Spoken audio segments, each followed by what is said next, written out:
कांग्रेस की वरिष्ठ नेता और सिरसा से सांसद कुमारी शैलजा इन दिनों अपनी पार्टी से नाराज होकर घर बैठ गई हैं। उन्होंने चुनाव प्रचार से खुद को अलग कर लिया है। पिछले एक सप्ताह से उनका कोई अता पता नहीं है। हैरत की बात है कि कांग्रेस ने भी कुमारी शैलजा की खबर लेने के बजाय उन्हें उनके हाल पर छोड़ दिया। वहीं बीजेपी ने मौके का फायदा उठाते हुए उन्हें अपनी पार्टी में शामिल होने का न्योता दे दिया।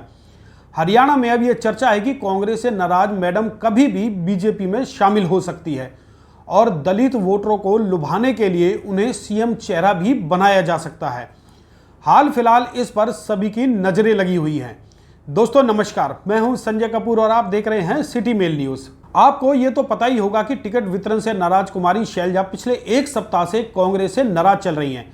पूर्व सीएम भूपेंद्र सिंह हुड्डा और उनके सांसद बेटे दीपेंद्र हुड्डा ने अपनी रणनीति से कुमारी शैलजा और रणदीप सिंह सुरजेवाला को एक तरह से ठिकाने लगा दिया।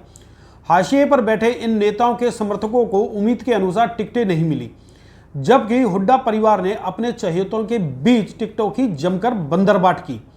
सीनियर और जूनियर हुड्डा ने जिसे चाहा उसे टिकट दिया, लेकिन इसे भी कुमारी शैलजा किसी तरह से पचा गई। लेकिन पिछले दिनों जिस तरह से हुड्डा समर्थकों ने मैडम के ऊपर हमला किया और उनके खिलाफ अभद्र टिप्पणी की, वो उनके दिल को चुभ गई। अगर कांग्रेस में ऊपर उठना चाहे तो कांग्रेस उसको कुचल देती है। कितना अपमान किया है।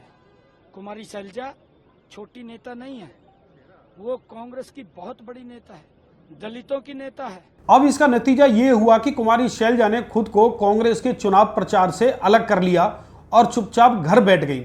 वहीं बीजेपी ने कांग्रेस की अंदरूनी राजनीति को अपना चुनावी मुद्दा बना लिया। पूर्व सीएम और केंद्रीय मंत्री मनोहर लाल से लेकर मौजूदा सीएम नायब सिंह सैनी ने कांग्रेस पर दलित विरोधी होने का आरोप लगाकर अपनी राजनीति शुरू कर दी है। मनोहर लाल ने तो कुमारी शैलजा को बीजेपी में आने का ऑफर तक दे दिया।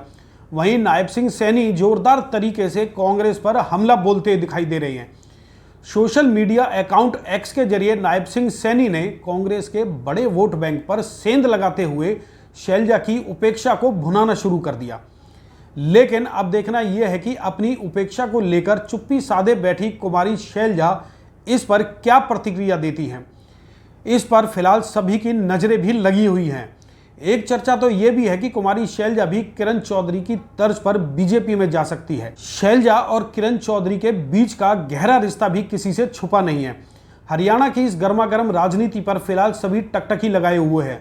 दोस्तों, अब आप कुमारी शैलजा और कांग्रेस बीजेपी की रणनीति पर, राजनीति पर क्या कहेंगे, इस पर अपने विचार जरूर शेयर करें।